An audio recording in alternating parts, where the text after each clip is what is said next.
Guys, welcome back to the political landscape. Today we're going to be looking at Donald Trump's cabinet nominations and which ones are most likely to get through the Senate. But before we get started, if you enjoy these kinds of videos, make sure to hit the like button down below and subscribe for more content just like this. So Donald Trump has nominated some people. Some people have been more controversial, some people have not. The most controversial picks of Donald Trump's cabinet is, of course, Pete Hegseth. Now, Pete Hegseth has several allegations and scandals that might not get him through the Senate. So, I would say of all the ones that are really going to be close in the Senate, I think it's going to be Pete Hegseth. But let's actually look at the senators right now that oppose Pete Hegseth. So, I'm assuming most likely all Democrats are going to oppose the Pete Hegseth nomination. Pete Hegseth is one of those figures that Democrats just hate because of how hardline and MAGA he is. Now, according to sources in the Senate, we know that about 6 to 8 Republicans right now are not comfortable with supporting Pete Hegseth. Now, this one person is named Susan Collins, Lisa Murkowski, John Curtis, Lindsey Graham, Mitch McConnell, and John Thune. And it's kind of funny that all of these senators are saying no to Donald Trump's nominations when you saw Joe Biden have his nominations and the Republicans just let Joe Biden have whoever he wanted. So I don't really see why they are objecting to Donald Trump's nominations. Again, he got elected. I feel like he should have a say in who is in his cabinets. Of course, it's not a blank check, but I do believe that because Donald Trump got elected, the Senate should not interfere on who he picks.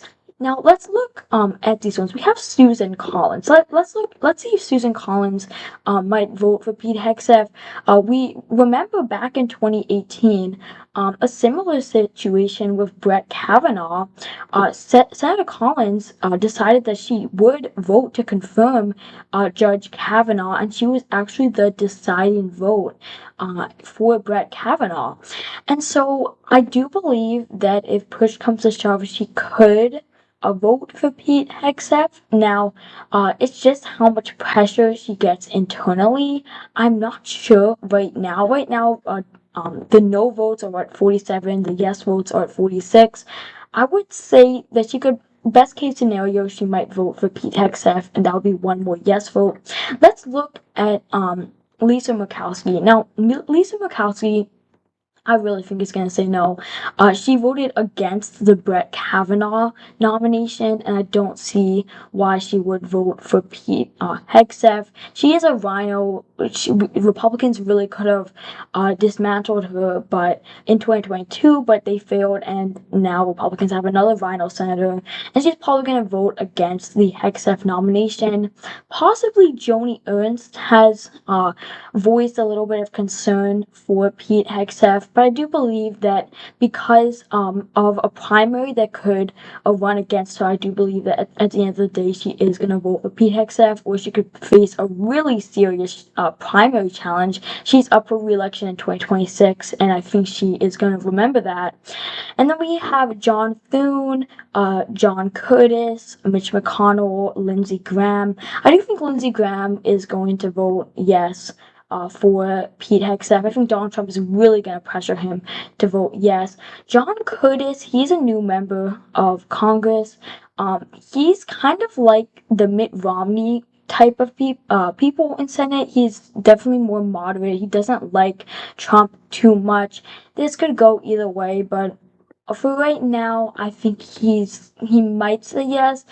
But worst case scenario, he says no, and so it's 49-49. I think at the end of the day, John Thune might vote yes, and Mitch McConnell will vote no, which really means that if Susan Collins voted no in Maine, Pete Hegseth would not be nominated. So I think Pete Hegseth, it's gonna be a close one, a very, very close one. It's really gonna test how much strength Donald Trump has over the GOP. Now, I have like a ranking tier list. The first one is very likely confirmation. The second one is good chance of them being nominated. The third one's maybe. Fourth one's unlikely, and then the fifth ones are miracles can happen. So I would say for Pete Hegseth, he'll probably go into the unlikely or maybe column. I would say probably unlikely for right now just because of the Republican senators who have voiced concern over him. But I could see it bumping up to maybe. I'm just going to leave that there because I feel like Mitch McConnell will probably vote against it, and so will Susan Collins because she's up for election next time around. So for right now, I'll put that into the unlikely column. Then we have Pam Bondi, who replaced Matt Gaetz as Trump's attorney general pick.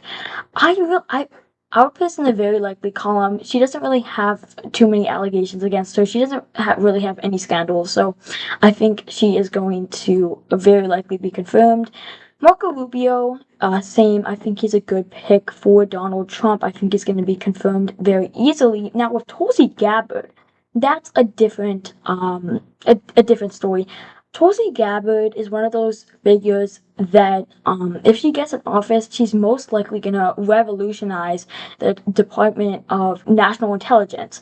And I think she would really just clean house, if there is any corruption going on in the Department of National Intelligence. And so I believe that this one is gonna be really a dogfight to get her in. I don't know.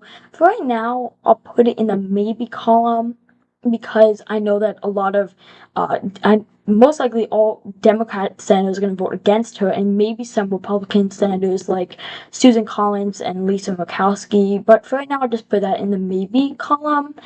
Then we have RFK Jr. I heard that Bernie Sanders actually might vote for RFK Jr., so I would say RFK Jr. has a good chance of being nominated. I don't know of too many Republican senators who are against his nomination, so I'll put that in the good chance column.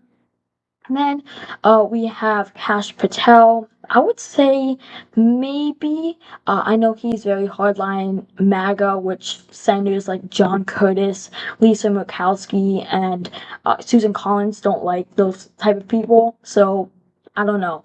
I feel like he might get confirmed, but I'll just put that in the maybe column for right now. Elise Stefanik, I think she has a very likely chance of getting nominated. Same with Kristi Noem. And then the last one that we have to rank is John Ratcliffe. I would say probably good chance. Now, he is going to be over the CIA, so I would say he probably has a good chance of being elected.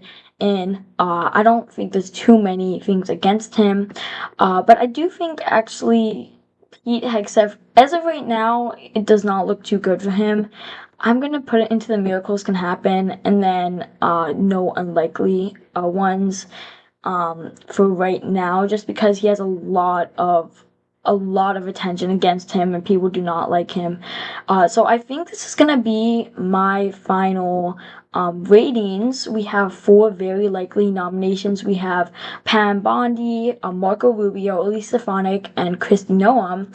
Then the good chances, we have RFK Jr. and John Ratcliffe. Then maybe we have Tulsi Gabbard, Kash Patel, and then we don't have any unlikely ones, but in the miracles can happen, we have Pete Hegseth.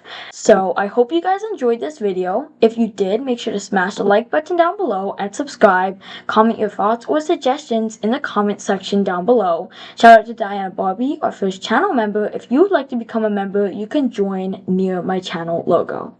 And as always, thank you guys so much for watching, and I'll see you guys in the next one.